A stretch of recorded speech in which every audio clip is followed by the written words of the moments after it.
Definisi sistem informasi. Sistem informasi sendiri terdiri dari dua kata, yaitu sistem dan informasi. Sistem adalah beberapa komponen yang memiliki fungsi yang berbeda dan saling bekerja sama untuk mencapai suatu tujuan. Dan informasi adalah fakta atau data yang telah diproses dan memiliki arti yang bermanfaat terkhusus dalam komunikasi. Definisi sistem informasi secara singkat yaitu ada beberapa komponen, yaitu manusia, IT, dan prosedur kerja. Ada sesuatu yang diproses, yaitu data menjadi informasi dan ditujukan untuk mencapai suatu tujuan. Tujuan sistem informasi yang pertama yaitu menyajikan informasi dalam pengambilan keputusan. Kedua, sebagai kontrol perusahaan. Yang ketiga yaitu dapat menyimpan data dengan jumlah yang sangat besar dalam ruang yang kecil tetapi mudah diakses. Yang keempat yaitu memungkinkan pengaksesan informasi yang sangat banyak berskala global, murah, dan cepat. Kemampuan utama sistem informasi yang pertama adalah melaksanakan komputasi numerik berskala besar dan dengan kecepatan tinggi. Kedua, menyediakan komunikasi dalam organisasi atau antar organisasi dengan murah, cepat, dan akurat. Kemampuan-kemampuan yang saya sebutkan tadi mendukung sasaran bisnis yang mencakup pertama itu peningkatan produktivitas, kedua mengurangi biaya, ketiga peningkatan pengambilan keputusan, keempat peningkatan pelayanan ke pelanggan, kelima pengembangan aplikasi-aplikasi strategis yang baru. Oke, baik, sekarang kita masuk dalam segmen terakhir dalam pembahasan sistem informasi, yaitu peranan penting sistem informasi dalam organisasi. Yang pertama itu adalah berpartisipasi dalam pelaksanaan tugas-tugas. Kedua, mengaitkan perencanaan, pengerjaan, dan pengendalian dalam sebuah subsistem. Yang ketiga itu mengkoordinasikan subsistem. Dan yang keempat adalah mengintegrasikan subsistem. Oke, baik, sekarang kita masuk ke materi yang kedua, yaitu tentang software. Yang pertama, pengertian software. Software adalah kumpulan instruksi, data, atau program yang digunakan untuk mengoperasikan komputer dan menjalankan tugas-tugas tertentu. Software merujuk pada aplikasi, skrip, dan program-program yang dapat berjalan di perangkat. Software dibuat oleh pengembang atau program menggunakan bahasa pemrograman tertentu. Software bekerja dengan memberikan arahan dan data yang dibutuhkan oleh komputer sehingga komputer bisa melakukan tugasnya untuk memenuhi kebutuhan pengguna. Ada dua kategori utama software, yaitu software aplikasi dan software sistem. Software aplikasi adalah software yang memenuhi spesifik atau melakukan tugas. Software aplikasi berjalan dengan OS komputer dan program software sistem pendukung untuk bekerja. Contoh software aplikasi adalah software Office, Word, browser, Chrome, dan game. Software sistem dirancang untuk menjalankan perangkat keras komputer dan menyediakan platform untuk menjalankan aplikasi di atasnya. Software sistem berjalan di latar belakang untuk menangani fungsi dasar komputer. Yang dapat dilakukan software sistem diantaranya manajemen proses, manajemen memori, manajemen sistem file, komunikasi dan jaringan, pengamanan sistem, user interface, dan device drive. Contoh software sistem adalah Windows, Linux, dan iOS. Software juga memiliki beberapa sifat seperti open source, freeware, shareware, dan komersial. Satu software bisa memiliki satu sifat yang telah disebutkan tadi. Penentuan sifat software sebagai open source, freeware, shareware, maupun komersial diserahkan sepenuhnya pada developer. Sekarang kita masuk ke pembahasan tentang jenis-jenis software. Yang pertama, software produktivitas. Bertujuan untuk membantu pemakai meningkatkan produktivitas kerja. Aplikasi produktivitas terbagi menjadi 3, yaitu word processor, the spreadsheet. The spreadsheet ini terdiri dari sel, alamat, nilai, dan label. Yang ketiga, database. Memudahkan operasi-operasi CRUD, create, read, update, and delete terhadap data. Yang kedua, pengembang aplikasi, bertujuan untuk membantu proses pembuatan atau pengembangan software, biasanya berbentuk Integrated Development Environment atau IDE. Yang ketiga, aplikasi game. Yang keempat adalah aplikasi jaringan dan internet. Yang kelima yaitu aplikasi multimedia. Baik, sekarang kita masuk ke materi tentang sistem informasi pada organisasi. Apa itu organisasi? Organisasi adalah sekelompok orang yang terstruktur dan dikelola untuk memenuhi misi dan tujuan. Ada antara hubungan anggota dan kegiatan organisasi. Terdapat proses penetapan peran, tanggung jawab, dan wewenang untuk melaksanakan berbagai kegiatan. Terdapat serangkaian aktivitas atau kegiatan yang dilakukan organisasi untuk mencapai tujuan. Dalam organisasi terdapat value change. Value change adalah serangkaian kegiatan bisnis yang mana ada tahapan atau langkahnya mampu meningkatkan nilai atau pemanfaatan pada barang atau jasa.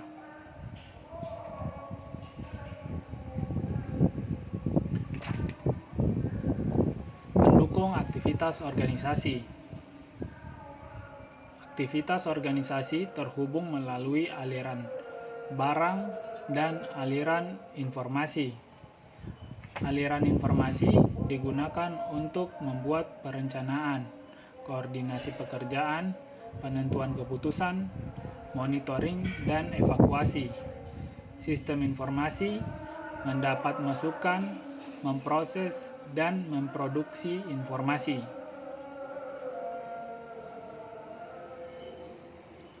Peran sistem informasi dalam 4.0. Yang pertama yaitu kolaborasi.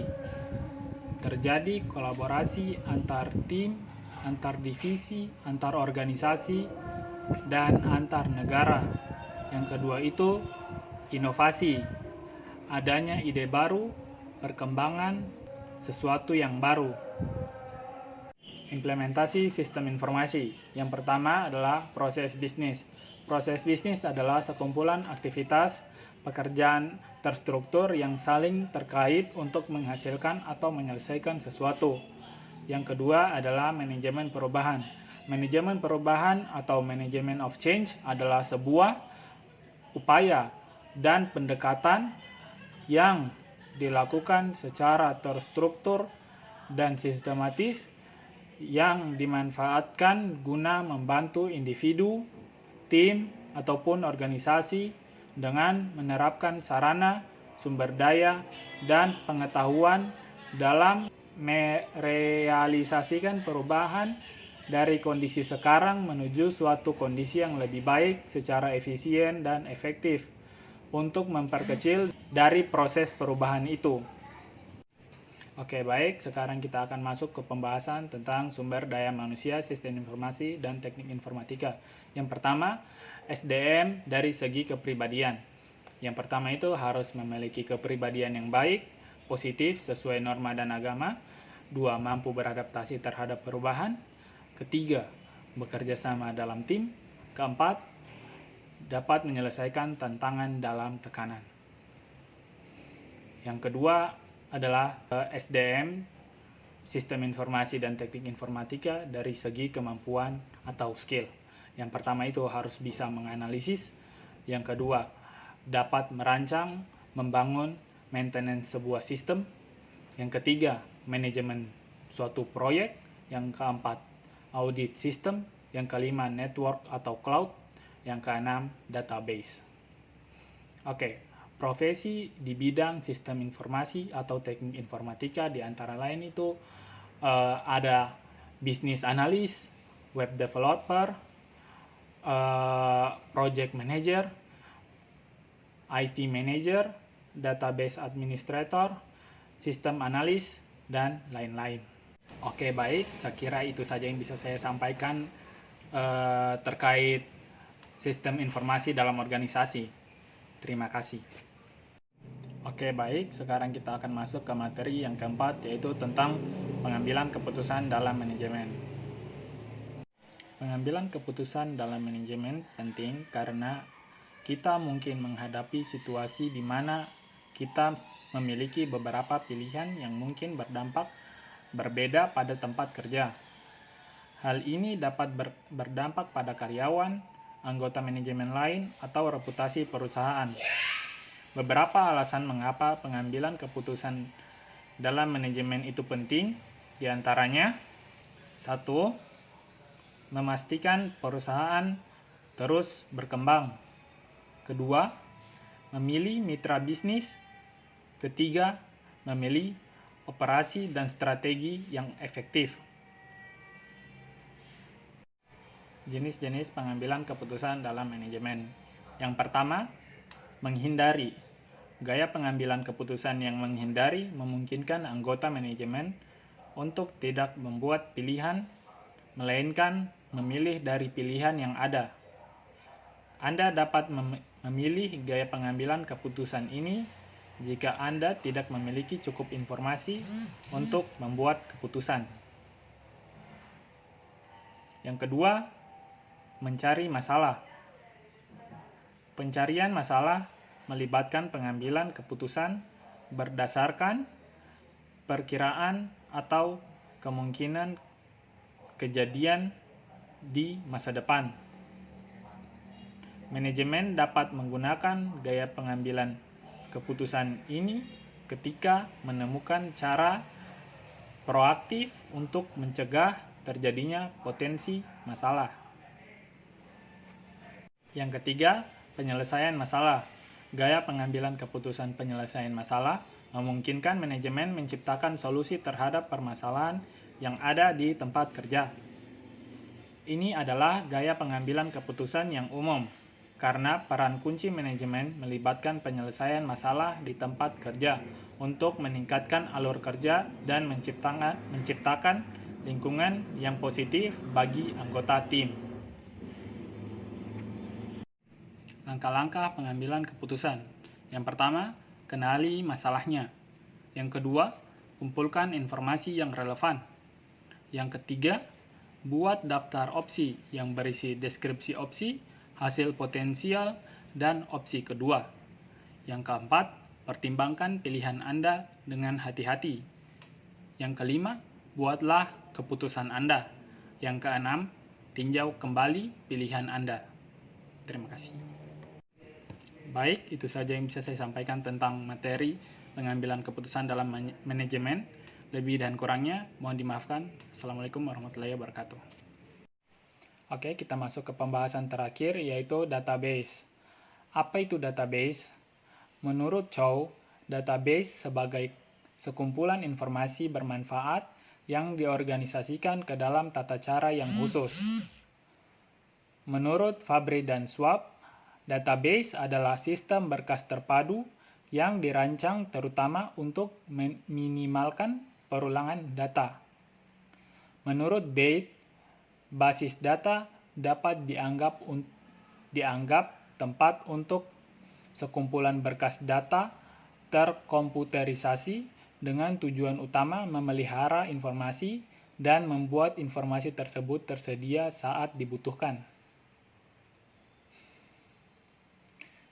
Database lanjutan. Database lanjutan ini memiliki 3 komponen, yaitu data mining. Data mining yaitu menggali informasi lebih jauh dari data yang tersedia. Yang kedua, data warehouse, kumpulan dari berbagai data, berbagai bentuk, dan berbagai keperluan. Dan yang ketiga adalah distribute database system, bagaimana cara supaya database dapat dijalankan pada daerah yang luas. Data dan informasi. Data adalah fakta mengenai objek, orang, dan lain-lain. Data dinyatakan dengan nilai, angka, deretan karakter, atau simbol. Informasi adalah hasil analisis dan sintesis terhadap data. Dengan kata lain, informasi dapat dikatakan sebagai data yang telah diorganisasikan ke dalam bentuk yang sesuai dengan kebutuhan seseorang. Dalam era informasi, informasi menjadi sumber penting untuk melakukan pengambilan keputusan. Informasi dapat mengurangi ketidakpastian dan mempermudah pengambilan keputusan.